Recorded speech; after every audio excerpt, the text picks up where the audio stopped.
Hello दोस्तों, कैसे आप सब। आशा करता हूँ सब ठीक होंगे और रेडी होंगे अपना एग्जाम फोड़ने के लिए। तो थंबनेल देख के आप लोगों को पता चल गया होगा कि किसके रिगार्डिंग मैं बात करने वाला हूँ। लास्ट टाइम है दोस्तों, वीडियो बनाने में थोड़ा लेट हो गया, टाइम मैनेजमेंट नहीं कर पाया इस वजह से। लेकिन जिनके पास पहुँच जाए उनको मेरी बेस्ट विशेज है। अच्छा आपका पेपर जाए, अच्छे फोड़ के आए। और यहाँ पे मैं आपको कुछ एडवाइस देना चाह रहा हूँ। लास्ट टाइम बहुत सारे कैंडिडेट सेम गलती करते हैं, सेम मिस्टेक करते हैं, ताकि आप वो लोग ना कर सके। क्योंकि मेरे से भी मेन एग्जाम में, जिसमें मैं आप जो आज जॉब कर रहा हूँ, उसी में मेरा जो है पेपर ख़राब हो गया था। लेकिन उस टाइम पे मेरे को पता नहीं था, क्योंकि वो चीज़ें मैं समझ नहीं पा रहा था उस टाइम पे कि हार्ड लेवल है, इजी है, किस प्रकार से है। लेकिन जो मैंने वहाँ पे लास्ट टाइम एक स्ट्रेटेजी अपनाई, आज उसकी वजह से मैं यहाँ पे हूँ। अदरवाइज़ शायद मैं यहाँ पे नहीं होता। तो सबसे पहले तो दोस्तों, जब आप एग्ज़ाम देने जा रहे हो, तो जब आप एग्ज़ाम सेंटर पे जाते हो, तो अपना आईडी और अपना जो भी कॉल लेटर वगैरह सब एक साथ लेके जाना है। उसके अलावा अब जब आप एग्ज़ाम हॉल के अंदर चले जाते हो और एग्ज़ाम देने के लिए रेडी रहते हो, तो आपको घबराना नहीं है। सबसे बड़ी चीज़ तो यही होती है कि बहुत सारे कैंडिडेट घबरा जाते हैं। पहले बात तो आपका जो ये सेक्शन कंट्रोल का पहली बार एग्ज़ाम हो रहा है, तो किसी को कुछ आइडिया नहीं है किस प्रकार से पेपर आएगा, कौन से क्वेश्चन आएंगे। आपने देखा होगा मॉक लिंक भी दिया तो उन्होंने ऐसे ही उठा के दे दिया, ठीक है। किसी और का मतलब इंटरफेस देखने के लिए आपको मॉक टेस्ट दिया गया था, लेकिन उसमें ऐसा कुछ था नहीं कि आप अंदाज़ा लगा सको कि किस प्रकार के क्वेश्चन आएंगे। तो यहाँ पे 2 आवर्स है, यानी कि 120 मिनट है और 100 क्वेश्चन है। तो इससे आप अंदाज़ा लगा लीजिएगा कि आपके क्वेश्चन आएंगे ना, वो या तो लेंदी आएंगे और दूसरे आएंगे, वो आएंगे आपके कैलकुलेटिव, ताकि आपका टाइम वहाँ पे वेस्ट हो। तो इस चीज़ को अच्छे से ध्यान रखना। आप पहले वो क्वेश्चन अटेम्प्ट करना जो आपको आते हैं। देखते ही अगर मान लीजिए लैंग्वेज में भी लंबा है, क्वेश्चन बड़ा है, तो आप उसको स्किप कर सकते हैं, मार्क फॉर रिव्यू कर सकते हैं, ताकि आप बाद में उसको अटेम्प्ट कर पाए। जो आपको ईजी लग रहे हैं देखने पे, एक एक बार आपको कम से कम मतलब पहले 1 घंटे में कम से कम आपको 50 से 60 क्वेश्चन आपको अटेम्प्ट करने हैं, और उसमें आपको 100 क्वेश्चन तक पहुंचना है। पहली चीज़ तो यह ध्यान रखना।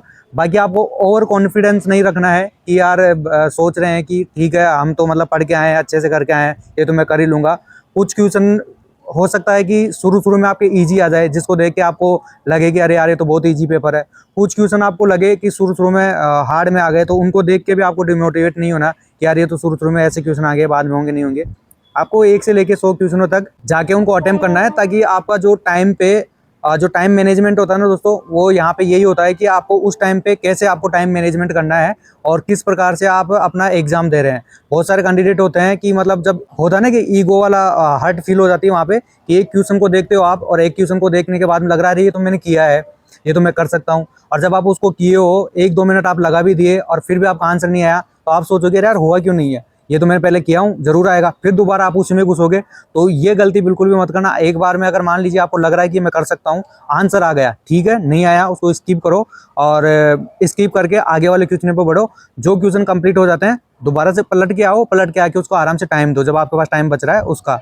ऐसे टाइम मैनेजमेंट करोगे ना, तो आपका बहुत ज़्यादा आपको हेल्पफुल मिलेगी। और दूसरी चीज़ कि आपको तुक्का नहीं लगाना, गेस नहीं करना है कि यार ये ठीक है, इसका आंसर जैसे कि 50 के समथिंग आ रहा है, लेकिन आंसर ऑप्शन में 51, 52, 53, तो हो सकता है 51 है, 52 है। उस प्रकार से आपको बिल्कुल भी गेस नहीं लगाना है। ये कोई जीके का क्वेश्चन नहीं है, यहाँ पे आपका पूरा मैथ रीजनिंग है। जब आपका सटीक आंसर नहीं आ रहा हो ना, आपको नहीं लगाना है। फिर भी एक बार आंसर आ जाए तो थोड़ा ध्यान रखना। क्लोज जब आंसर होते हैं ना, उनमें बड़ी मिस्टेक होती है कि आपका आंसर तो सही निकल गया, लेकिन लगाते समय आपने गलत लगा दिया।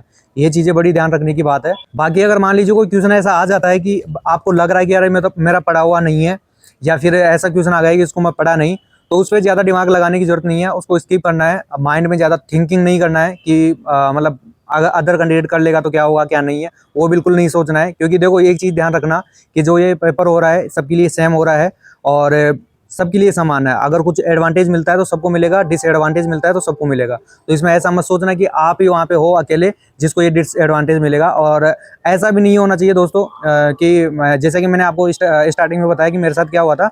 जब एनटीपीसी सीबीटी 1 का पेपर हुआ था ना, तो उस टाइम पे मैंने क्या किया, अच्छी तरह मतलब प्रिपरेशन किया था मैं, मेरे से जितनी हो सकी उतने, और अच्छे खासे मॉक में नंबर आते थे। जब पेपर देने गया, अच्छा खासा पेपर देने गया बेटा, शुरू के 5-6 क्वेश्चन ऐसे आए एकदम लल्लू टाइप के। उनको देख के मैं बड़ा खुश हो गया। उनका अरे यार क्या पेपर आया, मतलब ये तो आता है मेरे को। जैसे जैसे पेपर आगे बढ़ता गया ना, 20-22 क्वेश्चन तक पहुंचा, वहाँ पे पता चलने लगा कि ये क्या हो गया। पूरा क्वेश्चन घूम लिया मैं, 100 तक पहुँच गया। 100 तक पहुँचा मतलब, और देखा जब तक मेरे कितने क्वेश्चन हुए, मुश्किल से 50 के समथिंग क्वेश्चन हुए। बाकी के फिर 30 मिनट के समथिंग बचा था मेरे पास, 30-35 मिनट, उसमें मैं मात्र 20 क्वेश्चन कर पाया, मतलब मैथ के, रीजनिंग के, इनके। थोड़ा क्या था, हार्ड क्वेश्चन थे तो मेरे से टाइम लगा वहाँ पे, जबकि इतनी प्रैक्टिस होने के बाद में भी टाइम लगा मेरे से। फिर भी मतलब मैं जब पेपर दे के बाहर निकला तो मेरे को लगा कि अरे यार ये तो क्या ही होगा, सिलेक्शन नहीं होगा, मैंने आज छोड़ दी थी।